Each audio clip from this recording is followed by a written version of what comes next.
Hey guys, this is the response for Mr. Burns.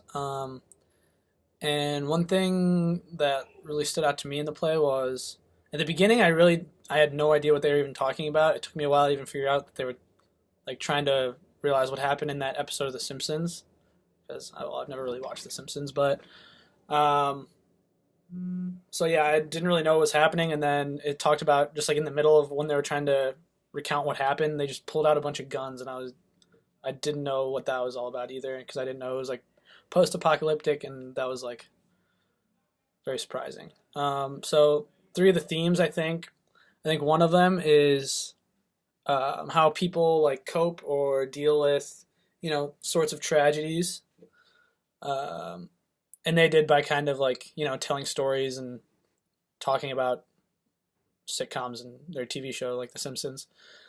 Another thing is another theme I think is preservation of entertainment and like literature and plays and shows like The Simpsons, and you can see how that changes a lot in Act Three, um, and then how kind of going along with that, the third theme is how literature can change over time, especially without technology or without a way to record, like how it's originally produced, like it does from it's originally just being told around like with friends, and then it turns into like this big production.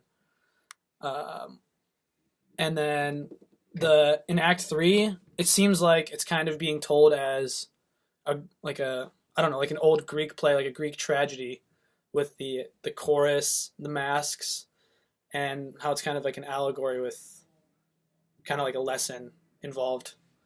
Um, and I think the play in Act Three, like the play within the play, shows us how hard it is to preserve theater and literature, and how it can change really rapidly when you're not able to like when you're not able to write it down, preserve it, use technology, that sort of thing. Um, Something I could see being passed on in a post-apocalyptic world would be like I don't know, maybe a story of the Hobbit. Um, just because it's kind of a simple story. It's about Bilbo Baggins. He's on a journey. He has to overcome a bunch of different obstacles throughout the whole thing, and there's like an end goal, I guess. And I would say like maybe Star Wars, just because it's really impactful on our generation. I feel like, even though I feel like that might be hard uh, to tell like through word of mouth. But I guess if you were able to write it down. So my questions are: if there was a nuclear meltdown where they lost all power, um, but it wasn't like a zombie apocalypse or something, why did they have so many weapons, and why were they like so quick to pull them? I guess when they originally met Gibson, and then do you think it would be possible to preserve shows, movies, other different kinds of literature just through word of mouth like they try to do um, with The Simpsons? All right, thanks.